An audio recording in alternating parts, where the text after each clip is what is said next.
नमस्कार, मैं Shrimati Anita Devi madam PMC शासकीय उच्चतर माध्यमिक कन्या शाला में सामाजिक विज्ञान की शिक्षिका हूँ और मैं बच्चों को सामाजिक विज्ञान पढ़ाने के लिए सरल तरीके ढूंढती रहती हूँ ताकि उनको समझ में आए, क्योंकि और इसमें सहायक सामग्री भी उपयोग करती हूँ। मैं श्रीमती स्मिता पाटीदार माध्यमिक शाला भंडारिया से हूँ और मैं गणित और विज्ञान 2 विषय है मेरे।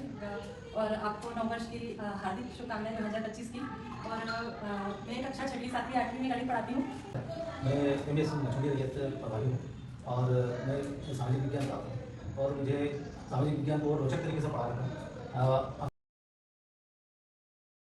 पिछले संवाद में उसके बारे में जो कक्षा के अनुभव आके रहे हैं आपको दो के जोड़े में आना है और समूह में सबके सामने शेयर करना है। पहले हमें प्रश्न पूछना है बच्चे से, फिर सोचने का समय देना है उन्हें, सभी बच्चों से जो क्लास में हैं। सोचने का समय देने के बाद फिर हमें वो हाथ उठाएंगे, उन्हें कहना है कि आप जिनको भी उत्तर पता है वो हाथ उठाएंगे। फिर हमें उनका चुनाव करना है। चुनाव करने के बाद जब वो अपना देते हैं उत्तर, उसके बाद हम उनको फीडबैक दे सकते हैं कि आपने कैसा किया या और मेहनत करिए।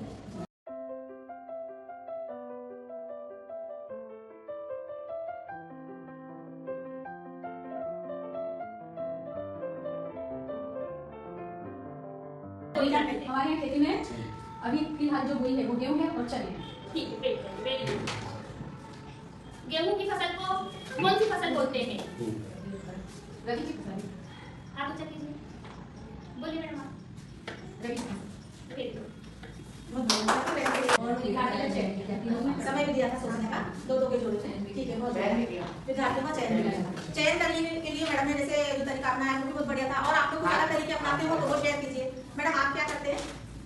मेरा हिंदी विषय है जी, मैं हिंदी पढ़ा। जो पहला वाला फीडबैक है सकारात्मक फीडबैक है। इसमें मतलब उसको उसकी जो गलती के लिए जो उसमें एक नेगेटिव वर्ड्स का यूज नहीं किया है उसमें उसको एक सम्मानजनक और सलाह देने जैसी बात उसमें कही कि आपने क्या गलती करी है, उसका आपको विकल्प चुनना है और आपने मतलब खेल के नियमों को साझा करते हुए इसको नियम को समझना है। और दूसरे वाले फीडबैक में नेगेटिव वर्ड्स का यूज किया कि आपने धक्का दिया, इसके लिए आपको सजा मिलेगी। फीडबैक है वो सकारात्मक फीडबैक है, क्योंकि इसमें है ना बच्चों को प्रोत्साहित किया है कि जैसे किसी भी चीज को आप यदि कर रहे हैं तो उसको दोबारा और कोशिश करिए, है ना। इस प्रकार से उसको बताया गया है। फिर यदि इस बार में आपने अच्छा नहीं किया है तो आप इसको प्रयास करिए ताकि आप दोबारा इसको अच्छे से। हम बच्चों से कोई टॉपिक पढ़ाया और उसके बारे में फिर हम उसको यदि प्रश्न पूछते हैं तो बच्चा उस जो टॉपिक है उसमें टूटी भाषा में कहेगा या उसको जो शब्द आने चाहिए उसमें या जो हम चाह रहे हैं बच्चे से वो चीज़ बच्चे भी नहीं बोल पाता है, तो हम उसकी समझ को विकसित करके और फिर उसको हम समझा कर और फिर उससे वो चीज़ बुलवा सकते हैं। उत्तर पता चल रहा है, फिर जिस पेयर का आपने उत्तर समझ में आ रहा है कि इसका फीडबैक देना है तो उसका समर्थन भी होना चाहिए।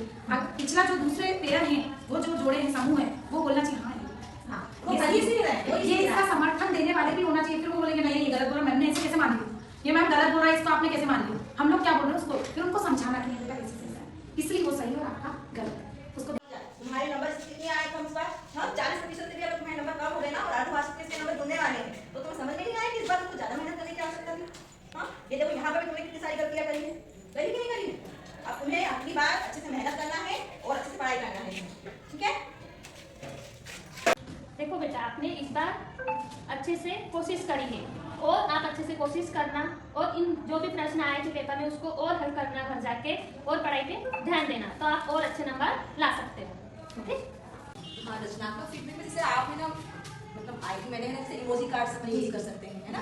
जैसे अगर बच्चे ने है ना उस सही उत्तर दिया है तो आप उसको स्माइली वाला दे सकते हैं। नियरेस्ट अगर आंसर दिया हुआ है तो आप उसको मतलब इमोजी का एक जो रहता है ना उसको दे सकते हैं। और अगर उसने आंसर नहीं भी दिया है ना तो हम उससे कहेंगे कि ठीक है आपको अगर ये यहाँ तक आपने यहाँ तक तो आंसर दिया, आप खड़े तो हुए ना, लेकिन आप मतलब इस स्माइल कार्ड को अगर आप चाहते हो तो आप इन दोनों के जो आंसर है जिसने सबसे अच्छा आंसर दिया है उसके आंसर को आप रिपीट कर दो, आपको दिए इमोजी कार्ड।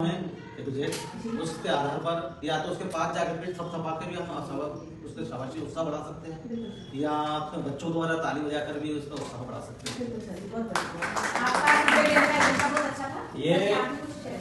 ये लोग अगर कोई प्रोत्साहित करना है अपने को तो अपन चॉकलेट का भी प्रलोभन देके कह सकते कि नहीं आपने बहुत अच्छा बताया, चॉकलेट दोनों को देंगे।